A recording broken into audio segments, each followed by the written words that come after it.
पाकिस्तान बाकी ममालिक की तरह इस जंग से बहुत मुतासर हो रहा है। हमें माशी तौर पर बेपनाह मुश्किलात का आज सामना है। हमें गरीब को, आम आदमी को प्रोटेक्ट करना है और जो अशराफिया है उसको इसार और कुर्बानी का मुजाहरा करना है, चाहे वो वफाक हो या सूबे हों। ऐसे मंसूबे जिनको हम रोक सकते हैं उनको रोकें और वो फंड्स बचत करके हम आम आदमी, गरीब आदमी को हम पहले प्रोटेक्ट कर लें, क्योंकि पॉलिटिकल स्टेबिलिटी होगी तो इकनॉमिक स्टेबिलिटी होगी।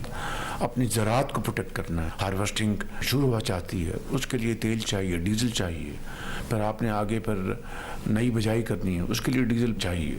तो हमें उनको प्रोटेक्ट करना है, अपने ज़राअत को, क्योंकि ये वो शोबा है जो कि बहुत चंद महीनों में टर्न अराउंड कर सकता है। इसी तरीके से आपने पब्लिक ट्रांसपोर्ट को आपने प्रोटेक्ट करना है, आपने गुड्स ट्रांसपोर्ट को प्रोटेक्ट करना है ताकि आपकी इन्फ्लेशन उसको कंट्रोल कर सकें। इनके लिए यकीनन हमें फंड्स चाहिए और ये फंड्स हमने मिलकर इकट्ठे करने हैं। विफाक और सूबे जिन मंसूबों को रोक सकते हैं रोक लें, बचत करके आम आदमी को मौसमी मुश्किलात से तहफ़्फ़ुज़ दें। वज़ीर-ए-आज़म शहबाज शरीफ की हिदायत। कहा, ईरान जंग से पाकिस्तान को मौसमी मुश्किलात का सामना है। 3 हफ्तों में अखराजात में कटौती करके 129 अरब रुपए की सब्सिडी दी। आज हमें आम आदमी को तहफ़्फ़ुज़ देना है और अशराफिया को कुर्बानी देनी है। मफलूकुल हाल तबके पर तवज्जो देना है, ज़राअत पर तवज्जो रखनी है, क्योंकि यही शोबा आगे फ़ायदा देगा। फंड्स इकट्ठे करने हैं ताकि आवाम को मुश्किलात से दूर रखा जा सके। सियासी इस्तेहकाम होगा तो ही मुआशी इस्तेहकाम मुमकिन है। वज़ीर-ए-आज़म ने कहा, खित्ते में जंग के शोले ठंडे करने के लिए हमने भरपूर कोशिश की और अब भी कर रहे हैं। पाकिस्तान के 2 जहाज़ आबनाए हुर्मुज़ में खड़े थे। दोनों जहाज़ वज़ीर ख़ारजा इसहाक़ डार और फील्ड मार्शल आसिम मुनीर की कोशिशों से आबनाए हुर्मुज़ से गुजर गए। वज़ीर-ए-आज़म ने किफ़ायत शुआरी मुहिम में ताउन पर सदर आसिफ अली ज़रदारी और बिलावल भुट्टो ज़रदारी का खुसूसी शुक्रिया अदा किया।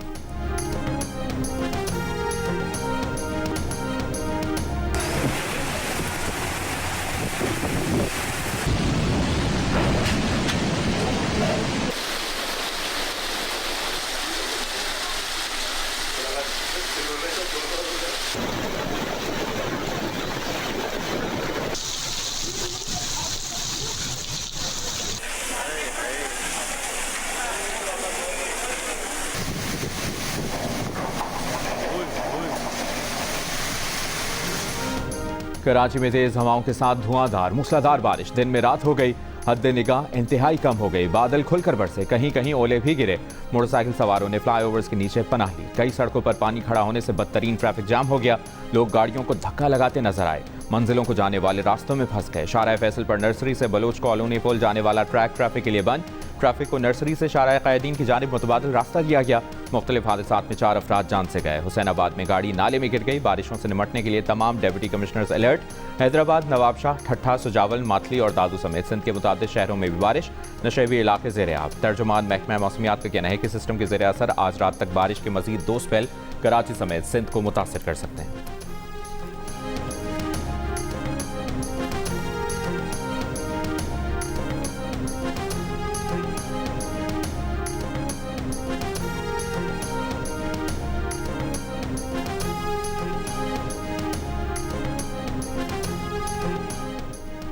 मेयर कराची मुर्तज़ा वहाब का शाहराह फैसल पर नर्सरी के मकाम का दौरा। कहा, ज्यादा बारिश की वजह से पानी की सतह बुलंद है, निकासी जारी है, तमाम मशीनरी और अमला काम कर रहा है, बहुत जल्द पानी निकाल दिया जाएगा। पूरी कोशिश है शहरियों को किसी किस्म की तकलीफ ना हो और उनका सफर आसान बनाया जा सके।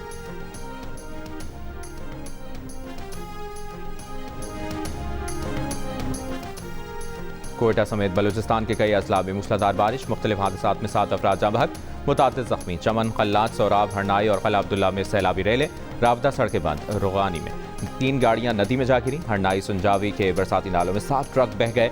मालबरदार गाड़ियां सैलाबी पानी में फंस गईं। PDMA के मुताबिक बारिशों के बायस हरनाई, ताज, सुंजावी और कोयटा शाहराएं आमदोरफ्त के लिए बंद। कच्छी में दरिया नाड़ी के पुश्ते में शिगाफ से 100 से ज़ायद मकानात मुतासिर।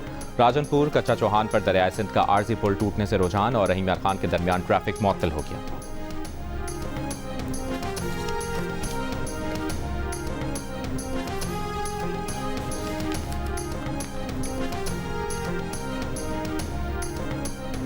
We are on track to complete all of America's military objectives shortly, very shortly.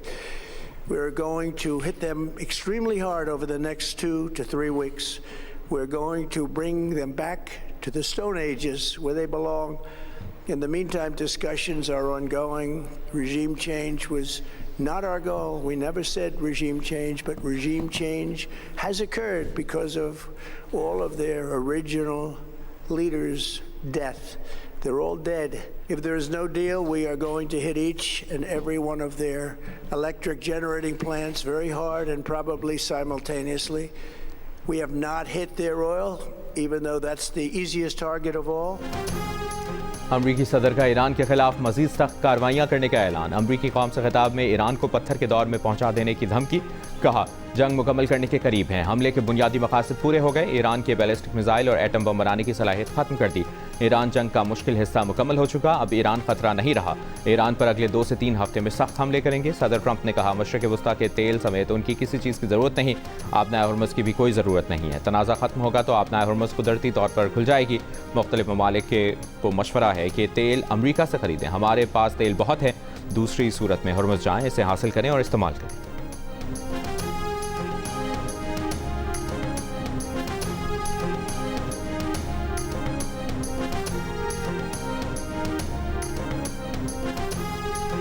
Thank our allies in the Middle East, Israel, Saudi Arabia, Qatar, the UAE, Kuwait, and Bahrain. They've been great, and we will not let them get hurt or fail in any way, shape, or form. अमरीकी कौम से खिताब में Trump का Israel और खलीजी मुल्कों से इज़हार यकजहती। कहा, इसराइल, सऊदी अरब, कतर, यूएई, कुवैत और बहरीन अजीम ममालिक हैं। उन्हें नुकसान पहुंचने या नाकाम होने नहीं देंगे। ट्रंप ने अमरीकी अवाम को तसल्ली दी कि तेल की कीमतों में इजाफा आर्जी है। ये ईरान के ऑयल टैंकर्स और पड़ोसियों पर हमलों की वजह से हैं, जिनका तनाज़े से कोई लेना देना नहीं।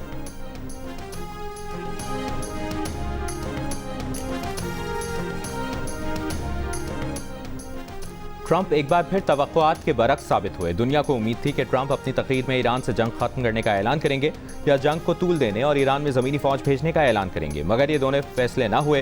ट्रंप का खिताब, उनके इंटरव्यूज़ और सोशल मीडिया पर उनके बयानात का रिपीट टेलीकास्ट निकला।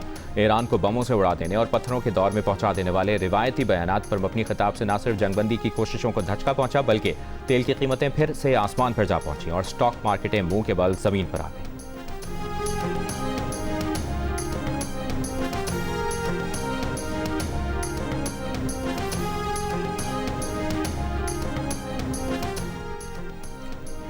ईरान जंग जारी रखने का अमरीकी सदर का ऐलान। खाम तेल की कीमतें बढ़ गईं। ब्रेंट खाम तेल 7% इजाफे के बाद $109 फी बैरल पर पहुंच गया। अमरीकी खाम तेल की भी $108 में फरोख्त जारी। एशियाई स्टॉक मार्केट्स में भी मंदी का रुझान। पाकिस्तान स्टॉक एक्सचेंज 100 इंडेक्स अब से थोड़ी देर पहले 3,453 पॉइंट्स कम होकर 1,52,058 पॉइंट्स पर देखा गया। जनूबी कोरिया के कास्पी इंडेक्स में 4.5% की कमी आई। जापान का निक्केई 2% से ज़ायद गिरा। शंघाई, हांगकांग और भारत के निफ्टी 50 में भी गिरावट। और ईरानी वज़ारत ख़ारजा के तर्जुमान इस्माइल बक़ाई ने 100 साल पुराने पास्टर इंस्टीट्यूट पर इसराइली और अमरीकी फोर्सेस का हमला ज़ालिमाना और काबिल नफ़रत करार दिया। सोशल मीडिया पर बयान में कहा कि हमला सिर्फ एक और जंगी जुर्म नहीं, बल्कि बुनियादी इंसानी इक़दार पर वहशियाना हमला है।